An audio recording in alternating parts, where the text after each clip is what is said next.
Vous savez, il y a des combats qui dépassent le simple cadre du sport.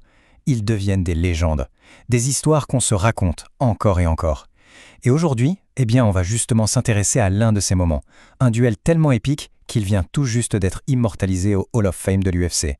Voilà, quand c'est le grand patron de l'UFC lui-même, Dana White, qui lâche une phrase pareille, on comprend tout de suite qu'on ne parle pas d'un combat ordinaire.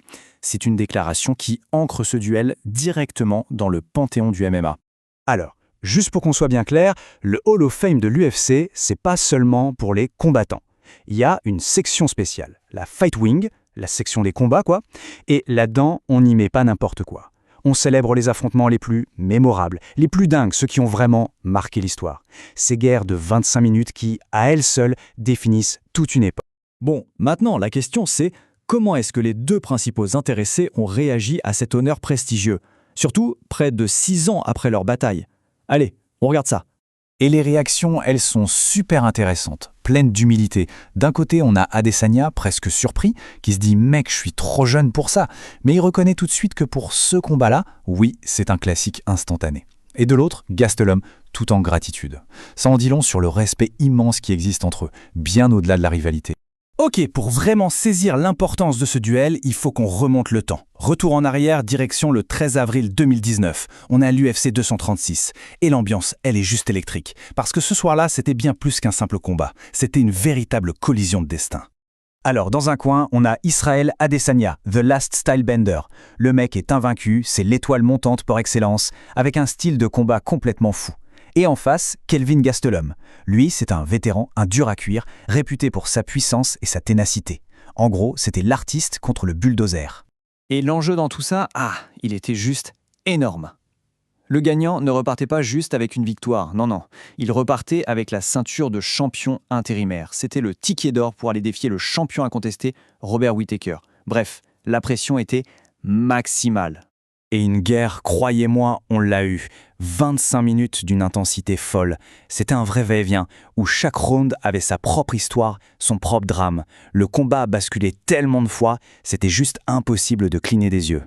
Ça démarre très fort. Dès le premier round, Gastelum fait parler sa puissance et secoue Adesanya. Mais au deuxième, Adesanya répond de manière spectaculaire, il l'envoie au sol 2 fois. Et alors qu'on pense que le combat tourne, au 4e round, Gastelum sort un coup de pied à la tête de nulle part qui blesse très sérieusement Adesanya. Le combat bascule à nouveau. Et c'est là, à ce moment précis du 4e round, que le combat atteint un point de non-retour. Adesanya est blessé, il est chancelant, Gastelum a une occasion en or de finir le combat.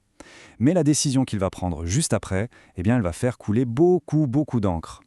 Imaginez la scène, Adesanya est sonné, et au lieu de continuer à frapper, Gastelum tente une amenée au sol.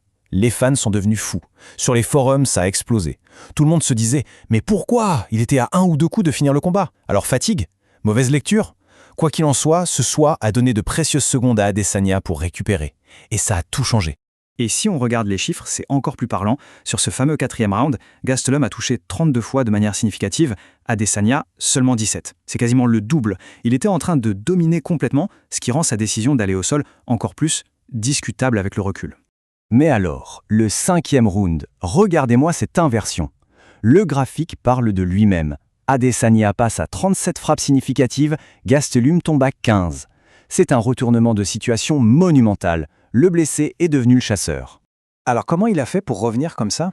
Ses propres mots, après le combat, donnent le frisson. J'étais prêt à mourir, donc j'étais aussi prêt à tuer. C'est puissant. Ça veut dire qu'il est allé chercher au plus profond de lui-même, dans un endroit où peu de gens osent aller. C'est ça la mentalité d'un grand champion.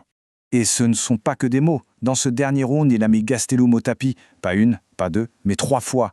3 knockdowns en 5 minutes. C'est un record absolu pour un dernier round d'un combat pour le titre à l'UFC. Il n'a pas juste gagné ce round, il l'a écrasé pour ne laisser aucun doute. Et après une telle guerre, les trajectoires des deux combattants ont pris des chemins radicalement opposés. Cette nuit-là, c'était un véritable aiguillage dans leurs carrières respectives. Pour Adesanya, cette victoire, c'est le décollage de la fusée. Il unifie le titre et commence un long règne de champion. Pour Gastelum, en revanche, c'est plus compliqué.